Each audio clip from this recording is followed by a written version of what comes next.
잠시 기도하겠습니다. 주님 감사합니다. 오늘도 주님의 이름으로 모인 당신의 귀한 자녀들의 예배 가운데 함께하여 주시고 주의 성령으로 충만케 하셔서 한 주간 동안의 삶을 살아오면서 지치고 또 낭망하여 잠시 주저앉아 있었던 우리의 심령이 오늘 찬양과 말씀과 기도를 통하여 다시 회복되어서 그래 주님 나라 위하여 끝까지 이 길 가야지 마음 먹고 우리의 삶의 자리로 돌아갈 수 있도록 은혜 베풀어 주시옵소서. 예수님의 이름으로 기도드립니다. 아멘. 네, 우리 전후좌우 네 분 이상이가 한번 인사했으면 좋겠습니다. 주님의 이름으로 문안드립니다. 축복합니다. 사랑합니다. 네네. 오늘 여러분과 함께 나눌 말씀은 요한복음 21장 9절로 14절. 21장 전체를 우리가 묵상하면 좋겠지만 짧게 요한복음 21장 9절에서 14절까지 짧으니까 우리 한 목소리로 함께 봉독해 올리겠습니다. 시작. 육지에 올라오니 숯불이 있는데 그 위에 생선이 놓였고 떡도 있더라. 예수께서 이르시되 지금 잡은 생선을 좀 가져오라 하시니 시몬 베드로가 올라가서 그물을 육지에 끌어올리니 가득히 찬 큰 물고기가 153마리라. 이같이 많으나 그물이 찢어지지 아니하였더라. 예수께서 이르시되 와서 초반을 먹으라 하시니 제자들이 주님이신 줄 아는 고로 당신이 누구냐 감히 묻는 자 없더라. 예수께서 가셔서 떡을 가져다가 그들에게 주시고 생선도 그와 같이 하시니라. 이것은 예수께서 죽은 자 가운데서 살아나신 후에 세 번째로 제자들에게 나타나신 것이라. 아멘. 네, 오늘 너무나 잘 아시고 또 많이 묵상하셨던 이 말씀을 가지고 와서 조반을 먹으라는 제목으로 잠시 저의 묵상을 좀 나누려고 합니다. 와서 조반을 먹으라. 먹는 얘기는 참 좋은 것 같습니다. 제가 부사역자 시절에 담임 목사님이 목사 우리 언제 얘기 좀 하지? 막 이러면 막 가슴이 뛰기 시작해요. 내가 또 뭘 잘못한 건가? 뭘 또 실수한 건가? 막 이런 생각이 제일 먼저 듭니다. 그런데 이제 가끔 목사님 우리 밥 한번 먹을까요? 이렇게 목사님 좋아하는 거 뭡니까? 이렇게 물어보면 일단 이렇게 마음이 좀 편해져요. 이렇게 식사 자리를 제안하실 때는 마음이 편안하게 그분을 만날 수 있게 되는 것 같아요.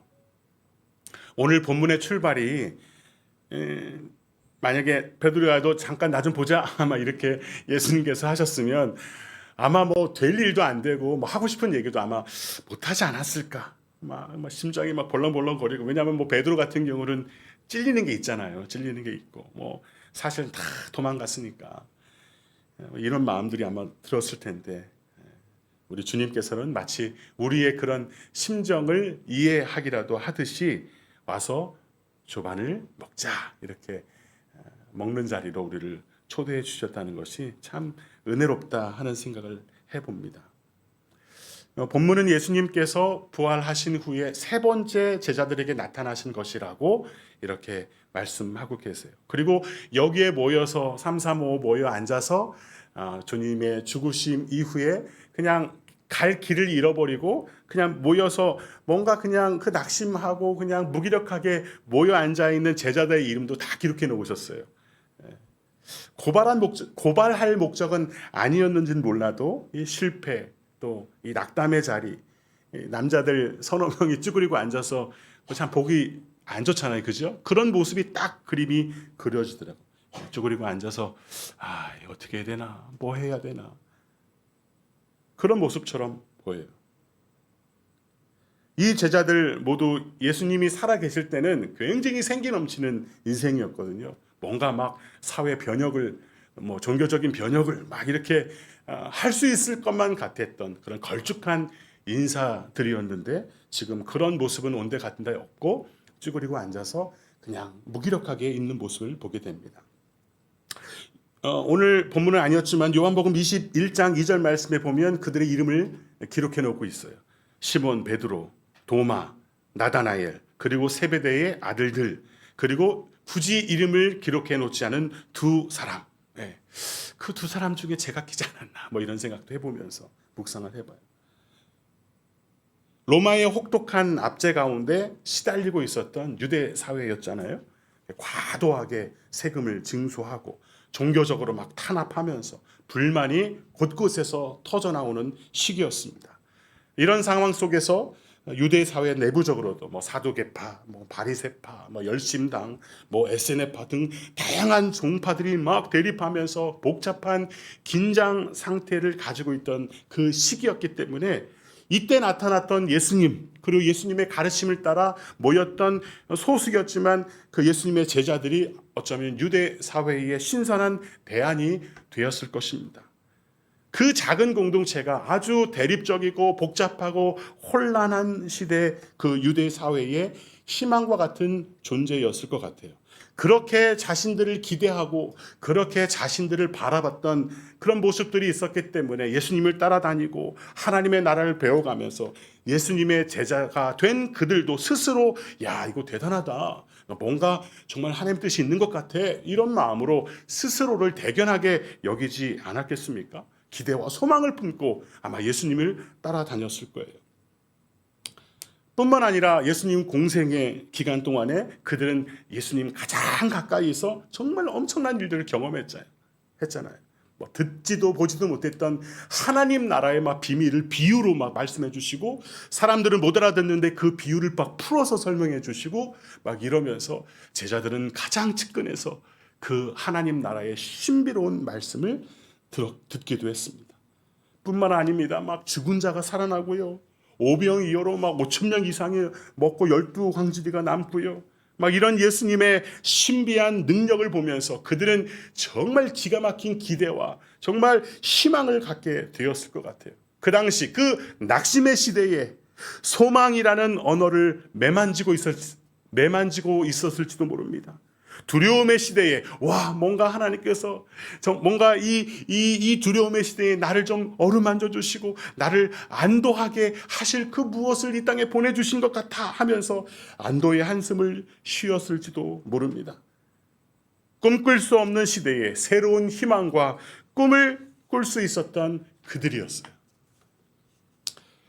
그랬기 때문에 예수님과의 이별은 오히려 제자들 가운데 더 큰 상실감과 더 큰 두려움을 주었던 것 같습니다. 아유, 차라리 맛보지 못했으면 그냥 꿈이라도 꾸지 않았을 것을 아마 그들은 삼삼오오 쭈그리고 앉아서 이런 절망을 이야기하고 있지 않았을까. 뭔가 될 줄 알았는데 하나님의 나라가 임하면 제가 당신의 오른편에 앉기를 원합니다 라고 막 큰 그림을 그려냈던 그들이지 않았어요? 근데 이제는 웃음기 없는 창백한 모습으로 무기력한 시간을 보내고 있는 제자들입니다. 무거운 공기가 막 이렇게 휩싸고 있어요. 그 절망과 무기력한 시간을 보내던 그 어느 순간 또 이 베드로가 나서기 시작합니다. 3절에 뭐라고 이야기하냐면 나는 물고기 잡으러 가노라 이런단 말이죠. 물고기 잡으러 가노라. 이 본문에는 베드로의 심리를 디테일하게 표현해 놓고 있지는 않아요. 그런데 전후좌우 이 문맥을 보면 상황상 이런 느낌이에요. 에이, 나는 물고기나 잡으러 가겠다. 이런 느낌이었던 것 같아요. 에이, 나는 물고기나 잡으러 가야지. 자, 여기서 이렇게 여기서 우리가 쭈그리고 앉아서 얘기한들 뭐 되겠어? 에이, 나는 물고기나 잡으러 가야지. 다혈질이었던 아마 베드로는 먼저 나서서 이렇게 얘기했을 것입니다. 희망을 버리고 절망을 선택하고 있는 남자의 심리를 너무나 잘 표현하고 있는 것 같아요. 에이, 물고기나 잡으러 가야지. 생기를 버리고 무기력하기로 결심한 듯 보입니다. 비전을 버리고 아이 먹고 살아야지 뭐 하는 것을 선택한 것처럼 느껴졌어요. 도무지 어떻게 어디로 가야 할지 길을 잃어버린 한 사람을 대표하고 있는 멘토와 같다는 생각을 해보게 되었습니다. 이정표가 사라진 처음 가보는 길을 운전하는 운전자처럼 당황스러움과 두려움에 휩싸인 채 그래도 내가 제일 잘할 수 있는 것은 물고기 잡는 거니까 내가 아는 한 가장 편한 곳으로 가장 쉬운 방법을 선택해서 돌아가고 싶은 그 귀소 본능처럼 베드로는 이렇게 말하고 있는 것이죠. 나는 물고기나 잡으러 간다. 우리가 주님을 섬기고 또 하나님의 나라를 막 기대하고 여러 가지 방법 속에서 하나님에 대해서 또 제자에 대해서 훈련도 받고 열심히 하루하루를 살아가다가 내가 기대하고 내가 소망하는 것들을 내가 원하는 때에 얻지 못하면 우리는 다시 처음으로 가야지. 그런 마음이 자꾸 있는 것 같아요. 이스라엘 백성들이 출애굽하고 그들이 광야에서 지날 때에 그들이 원하던 고기와 마늘과 부추가 먹고 싶어지면 다시 애굽으로 돌아가자고 아우성쳤던 그들의 모습이 우리의 모습입니다. 하늘에서 내리는 기적 같은 만나로는 기력이 생기지 않는다는 이유로 그들은 그렇게 이야기하죠. 적들 앞에 서서 두려움에 휩싸이면 또 이스라엘은 리더를 세워서 다시 애굽으로 돌아가자고 불평과 불만을 가지고 그렇게 모세와 아론을 대했던 것을 우리는 성경의 말씀을 통해서 알고 있습니다. 똑같은 것 같아요. 우리 모두 다 이 죄의 노예 귀소 본능이 있는 자들입니다. 조금 일이 안 풀리면 다시 세상으로 돌아가자고 하고, 조금 하다가 안 되면 그냥 포기해버리고, 기도 응답이 더디면 다시 옛날의 습관으로 돌아가고, 마음 먹은 대로 안 되면 다시 애굽으로, 먹고 사는 일에 조금 풍성함이 사라지면 세상으로, 세상 방법으로 돌아가는 우리의 모습. 그게 바로 나는 물고기나 잡으러 가야지 하는 마음이 아닌가 하는 생각을 해보게 됩니다. 바로 그때 그 자리에 우리 주님이 찾아오신 거잖아요. 우리 주님이 찾아오신 거예요. 주님이 오늘 우리 가운데 오셔서 우리를 보시고 실망하셔서 책망하는 것이 아니라 오히려 어쩌면 성경의 이 요한복음 21장의 그 끝자락을 쭉 보면서 정말 그런 낙심과 낙담의 자리, 그 실패의 자리에 우리 주님이 찾아오셔서 어쩌면 제자 훈련의 마지막 레슨을 하러 오셨다는 생각을 해보게 됩니다. 그분은 조반을 차려놓으셨어요. 그리고 숯불을 피우셨습니다.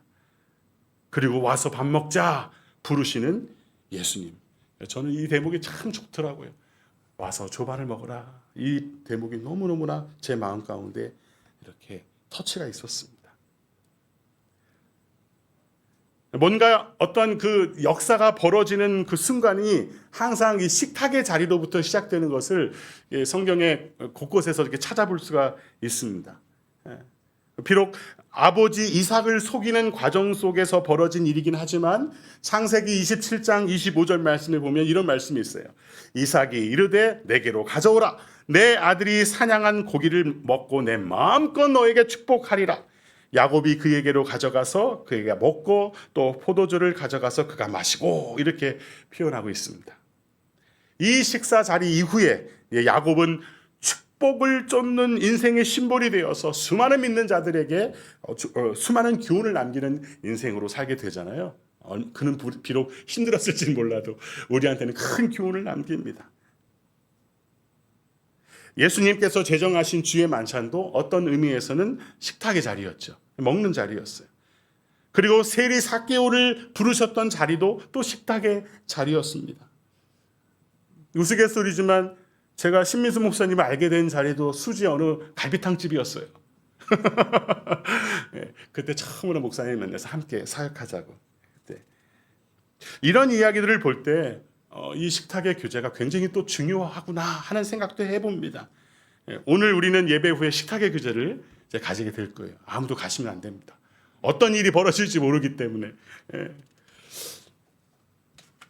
자, 중요한 것은 이 조반을 먹는 자리를 우리 주님께서 계획하시고 디자인하시고 배설해 놓으셨다는 것이 핵심입니다.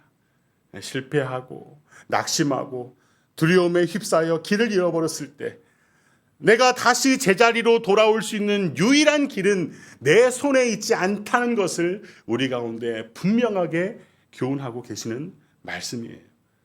오직 우리 주님 예수님께서 나를 다시 불러주시는 수밖에 없다는 것입니다.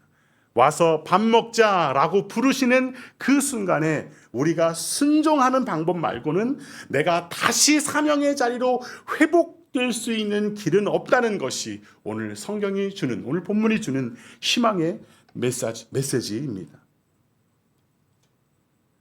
단순한 조식 자리였지만 낙심하여 물고기나 잡으러 간 제자들을 진짜 사명자로 회복시키기 위해 우리 주님께서 얼마나 진심을 다해 이 자리를 배설해 놓으셨는지 몰라요. 우리 9절을 우리 함께 한번 읽어볼까요? 9절. 자, 9절 이렇게 기록합니다. 함께 시작. 육지에 올라보니 숯불이 있는데 그 위에 생선이 놓였고 떡도 있더라.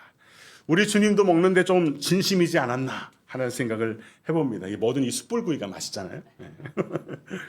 아침 조반을 이렇게 차려놓으시고 떡과 생선으로 모닝 세트를 주님께서 준비해 주셨어요. 이 자리가 이게 잘잘못을 따지는 정산의 자리가 아니었다는 것을 우리는 알게 됩니다. 누가 얼마나 어떤 제자가 이만큼 책임지고 너희들이 하나님 나라를 위해서 이렇게 해서 되겠어 하시는 그런 어떤 책임을 다하는 정죄의 자리가 아니었다는 것입니다. 오늘 본문이 포함되어 있는 요한복음 21장의 전체 내용으로 볼 때 이 아침 조반 식사의 자리는 정죄의 식탁이 아니라 회복의 식탁이었고 사명 위임의 식탁이었다는 사실을 오늘 말씀을 통해서 알게 됩니다. 우리 주님께서 차려놓으신 이 조반이 얼마나 정겨운지 몰라요. 9절과 10절을 보시면 이렇게 기록됩니다.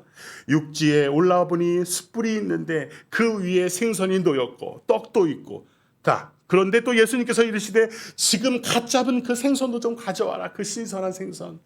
이렇게 주님께서 말씀하세요. 밤새 차가운 바다와 씨름하면서 차가워진 그 체온을 따뜻하게 녹일 숯불도 주님께서 준비해 놓으셨습니다. 노릇노릇 구워진 떡도 있었고 지글지글 구워가는 생선도 놓여 있습니다. 이것으로도 충분했을 법한데 우리 주님은 지금 잡은 생선도 좀 가져오라고 하십니다. 그리고 또 구워주셨을 거예요. 충분히 아주 좋은 것들로 주님은 우리 가운데 제자들에게 준비시켜 주고 계십니다. 생선이 구워지면서 신선한 기름 냄새가 시장한 제자들의 식욕을 자극합니다. 예수님께서 피워놓으신 숯불 주위로 제자들이 모여 둥그렇게 앉았습니다. 자, 요 모습하고 오늘 본문을 시작하면서 3, 4, 5 모였던 그 제자들 7여 명이 모여 앉아서 낙심을 이야기하고 실망을 이야기하고 아주 그냥 뭐 남자들끼리 모여가지고 그 아주 그냥 이상한 그 분위기를 가지면서 그 앉아 있었던 무기력한 그 모습과 모양새는 비슷하지만 딱 하나 다른 게 있는데 그 중심에 예수님이 있으셨다는 거예요. 예수님이 있으셨다는 거예요. 아마 평소 같았으면 이런 숯불과 이런 맛있는 음식이 있는 이 자리 막 이런저런 얘기로 막 시끌벅적했을 것 같아요. 베드로가 막 한참 얘기하고 또 야고보가 막 얘기하고 막 이러면서 시끌벅적 예수님 어쩌고 저쩌고 이렇게 시끌벅적했을 법한 식탁의 자리였지만 숯불 타는 소리 따닥 하는 소리만 있고 지글지글 하는 소리만 있을 뿐이지 아무도 감히 어떤 말도 꺼내지 못했다고 성경은 이야기하고 있습니다. 12절은 이 분위기를 잘 표현해주고 있습니다. 예수께서 이르시되 와서 조반을 먹으라 하시니 제자들이 주님이신 줄 아는 고로 당신이 누구냐 감히 묻는 자가 없더라 말씀하고 있습니다. 정막이 흐르는 가운데 유독 베드로는 숯불 타오르는 그 분위기가 왠지 예수님이 신문 받으실 때 멀찌감치 떨어져서 작은 작불에 체온을 녹이면서 있었던 그 순간과 아마 만감이 교차되면서 입을 꽉 다물게 됐는지 모르겠습니다.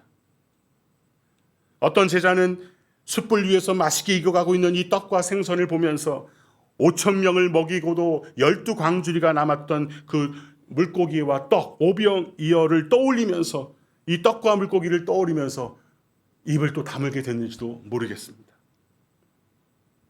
어떤 제자는 밤새 물고기 한 마리 잡지 못하다가 깊은 곳에 그물을 던지라는 그 말씀 한 마리에 153마리나 되는 물고기를 잡은 것에 어안이 벙벙해서 두렵고 떨리는 마음에 입을 다물고 있는지도 모르겠습니다. 비슷하지만 또 다른 이유로 그들은 나의 희망이고 나의 기쁨이었으며 나의 사랑하는 주님이신 예수님 앞에서 유구무원이 되어 그냥 앉아만 있습니다. 아마 우리도 마찬가지라는 생각이 이 본문의 그림을 보면서 그런 생각이 들었습니다. 비슷하지만 여러 다른 이유로 우리는 주뜻 연합교회라는 공동체에 둘러앉아 예배하고 있습니다. 저는 여기 생선과 떡을 구우시면서 숯불로 초대하시는 주님의 음성을 듣기를 원합니다. 와서 조반 먹자. 공동체를 함께 만들어 보자고. 또 교회를 함께 배워가자고. 성경적인 교회의 모델을 말씀 그대로 순종하면서 세워가자는 그 부르심이 저에게는 와서 조반 먹자 하는 음성으로 들렸어요. 오늘 본문에서 제자들이 335 모여서 그냥 옛날로 돌아가서 뭐 물고기나 잡으러 가지 뭐 했던 그 심정으로 어쩌면 저는 다시 찬양 사역이나 하자 했는지 모르겠어요. 예수님을 따라서 나름 하나님의 나라를 배워가고 있었고 또 교회를 배우고 있었고 기적 같은 일들을 제 삶 속에 경험도 했고 물론 제가 주님께 드린 헌신에 비하면 주님께서 제게 베푸신 그 복은 정말 뭐 비교할 수 없을 정도로 큰 풍성한 자리였지만 그러다가 어느 날 제 삶 속에서 마치 제자들을 떠나버린 십자가의 죽으심으로 제자들을 떠나버렸던 것처럼 어느 날 제 삶 속에 예수님이 사라집니다. 그렇게 세밀하게 인도해 주셨던 나의 사랑이시고 나의 주님이 제 삶 속에 침묵하기 시작합니다. 십자가에 죽으시고 제자들과 영원한 이별한 것처럼 보였던 제 삶에 예수님의 흔적이라고는 사라지고 제가 길을 잃어버린 것만 같았습니다. 저는 제자들처럼 귀소 본능을 따라 다시 대전으로 내려갑니다. 그리고 그곳에서 찬양이나 해야겠다 하면서 뭐 목요 찬양도 만들고 이것저것을 다 해봅니다. 물론 대전에서 사역을 한다는 것이나 또 뭐 찬양 사역한다는 것이 등급이 낮다 이런 표현을 하는 것이 아니에요. 그때 제 심정이 어땠는지를 말씀을 드리는 거예요. 제자들 입장에서 보면 그들 스스로의 삶은 실패한 삶이었어요. 그들의 꿈은 좌절된 것 같았습니다. 다시 물고기나 잡지 뭐 하면서 원점으로 돌아갔어요. 저도 제 입장에서 저의 모습을 보면 실패한 사역자처럼 보였고 저의 사명은 좌절된 것처럼 보였어요. 사명도 사라진 것처럼 느껴졌습니다. 그런데 말씀은 그 얘기까지 한 것이 아니고 그 이후에 예수님이 제자들 가운데 찾아오셔서 하신 그 모든 말씀 가운데 진짜 중요한 것이 있다는 것을 보게 하셨습니다. 예수님 입장에서 보면 이렇게 완전히 무너진 그 순간부터가 진짜라는 것을 우리 가운데 보여주시는 거죠. 이제 진짜 뭔가가 시작되는 거예요. 나는 몰랐지만 제자들의 사명이 진짜 끝났다면 그들 스스로 생각하기를 야 이제 우리 시대는 끝났어 라는 그 말이 진짜였다면 왜 예수님께서 그들을 찾아갔겠습니까? 왜 조반을 차리면서까지 예수님은 이 제자들의 회복을 꿈꾸셨겠습니까? 가장 낮은 자리에 실패와 좌절감으로 찌든 제자들에게 예수님은 찾아오셨고 그냥 단순히 한 끼 배불릴 목적으로 음식을 구우신 것이 아니라 이제는 제자들이 가야 할 진짜 영광스러운 삶이 무엇인지를 보여주시고 깨닫게 해주시고 회복해 해주시고 그 사명을 건네주시고 있다는 사실을 우리는 보게 됩니다. 우리 요한복음 21장 18절 19절을 우리 한번 같이 읽어볼까요? 요한복음 21장 18절 19절 우리 같이 읽겠습니다. 시작. 내가 진실로 진실로 너에게 이르노니 내가 젊어서는 스스로 띠띠고 원하는 곳으로 다녔거니와 늙어서는 내 팔을 벌리리니 남이 내게 띠띠우고 원하지 아니하는 곳으로 데려가리라. 이 말씀을 하심은 베드로가 어떠한 죽음으로 하나님께 영광을 돌릴 것을 가리키심이로라. 이 말씀을 하시고 베드로에게 이르시되 나를 따르라 하시니. 전에는 막 우리가 하고 싶은 거 다 하면서 막 다녔습니다. 저도 하고 싶은 거 다 해보고 저는 제가 너무 소중하니까 제가 하고 싶은 거를 막 해보는 게 막 좋더라고요. 근데 주님은 이제는 네가 원하지 않는 곳으로 다니게 될 거야. 너를 그렇게 끌고 다닐 거야 라고 말씀하십니다. 또 어떠한 죽음으로 하나님께 영광을 돌릴 것을 우리 가운데 베드로에게 말씀하신 것이라고 또 부언 설명까지 해주세요. 그러면서 나를 따르라고 부르십니다. 아마 실패라는 것을, 좌절이라는 것을, 그냥 뭐 바닥을 친 것을 경험해 보지 않았으면, 만약에 주님께서 야, 오목사야, 내가 너를 이렇게 죽일 건데 나를 따라올래? 나를 따르라 그랬으면 거부 아마 이러지 않았을까? 근데 이제 더 이상 뭐 갈 데가 없어요. 그냥 뭐 더 이상 떨어질 데가 없어요. 라고 제 삶이 기준이 되니 주님이 어느 곳으로 부르시든, 그냥 제가 원하는 곳이든 원하는 곳이 아니든 주님께서 부르시는 그곳이 진짜 사명의 시작이 된다는 것을 알게 되는 것이죠. 만일 베드로가 진짜 바닥을 쳐보지 않았다면, 예수님을 그 숯불 앞에서 부인도 하고 막 욕도 하고 저주하면서까지 처절하게 실패를 해보지 않았다면, 이런 엄청난 부담감의 부르심과 사명 앞에서 순종할 수 있는 인생이 되었을까? 라고 질문해 보면 그 대답은 이렇게 고개를 갸우뚱할 수밖에 없는 그런 인생이잖아요. 베드로를 볼 때. 그건 우리 모두가 다 마찬가지죠.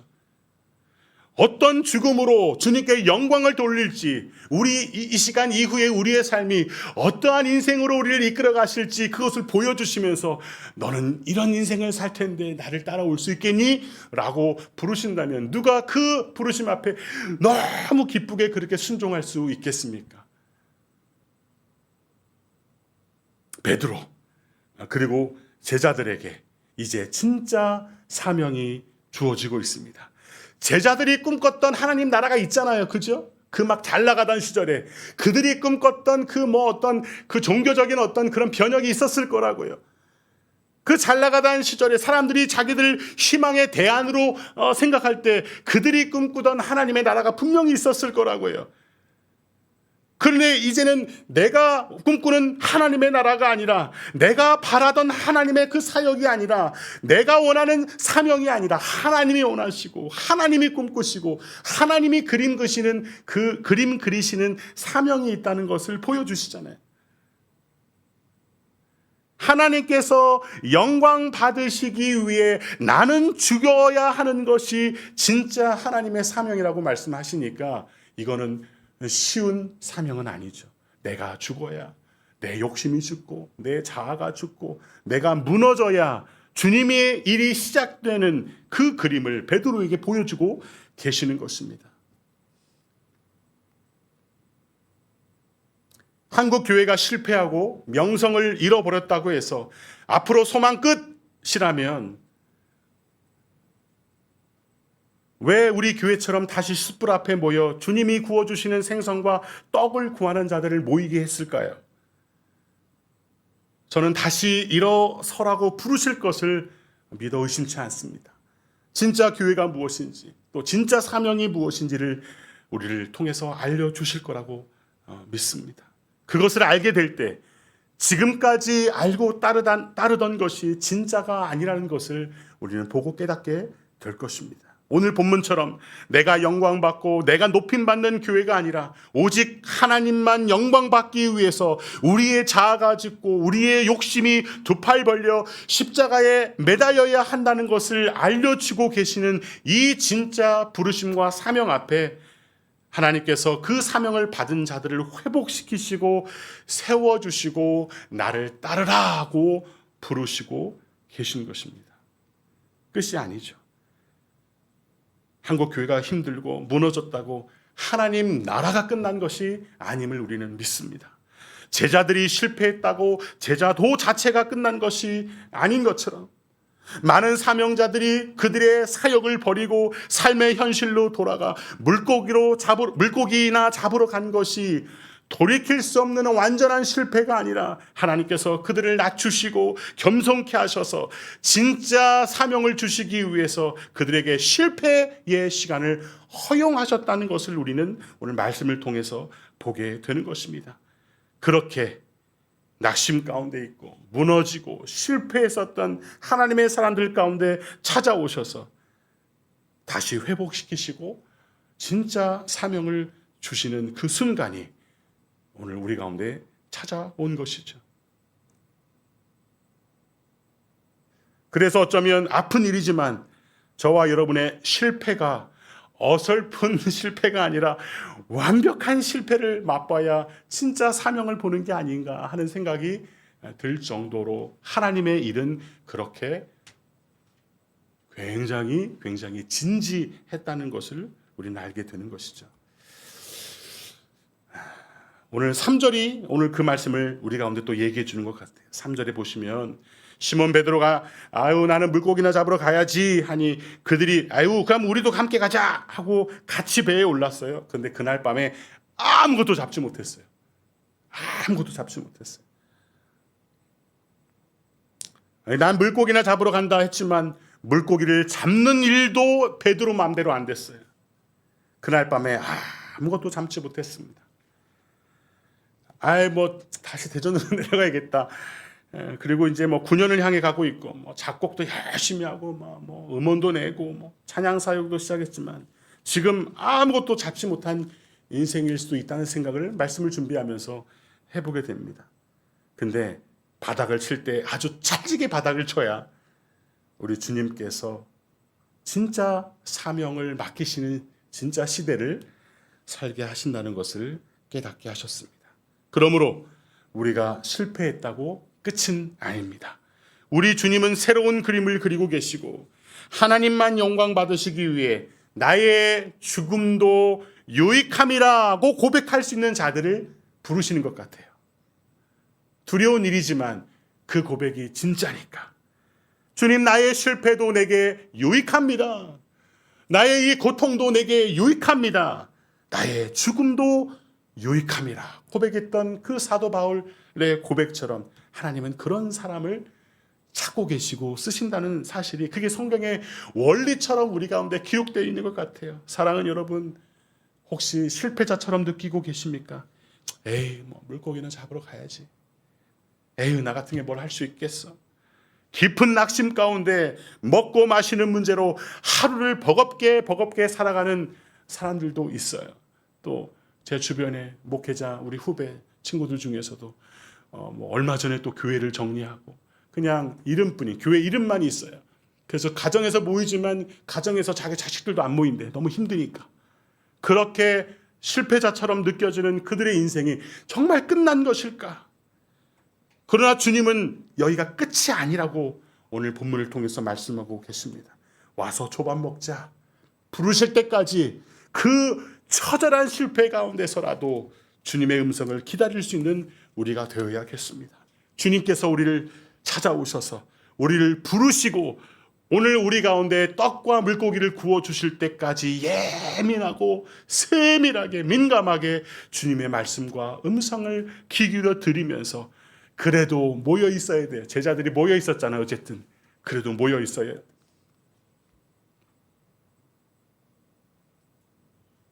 저는 그래서 1년 반 전에 정말 오랜만에 우리 신목사님 만나서 함께 커피 마시면서 제안하셨던 함께 교회를 만들어 가보자 하는 그 제안이 저한테는 조반 먹자는 주의 음성으로 저는 들려왔어요. 여러분도 누군가의 제안으로 우리 교회로 다 모이셨잖아요. 우리 함께 모입시다. 누군가의 그 제안이 이제 우리 가운데 차려주시는 그 신선한 밥상이 되어서 떡도 먹고 생선도 먹고 말씀도 듣고 나눔도 하고 기도도 하면서 우리가 지금까지는 주님 앞에 온전한 사명자로 서지 못했다 할지라도 오늘 주님께서 베드로를 부르셨던 것처럼 사랑하는 아들아 네가 나를 사랑하느냐라고 부르시는 그 순간이 있을 텐데 그 순간을 우리가 함께 기다렸으면 좋겠습니다. 처절한 실패자 제자들을 이렇게 세우셔서 초대교회를 만드셨잖아요. 그러니 우리도 한번 기다려 보십시다. 어떻게 우리 공동체를 이끌어 가실지, 어떻게 우리 교회를 인도해 가실지 명확하게 그냥 이렇게 저렇게는 잘 모른다 할지라도 저는 확신하건대 저와 여러분이 이곳에 모여 있는 분명한 이유가 있다는 확신을 갖습니다. 각자 무너졌던 삶의 자리에서 여기 숯불을 피워놓은 자리에 모인 사랑하는 우리 주돈연합교회 교우 여러분, 우리 하나님 나라를 위해 나를 십자가에 못 박는 진짜 사명의 길을 걸어가시기를 주님의 이름으로 축복합니다.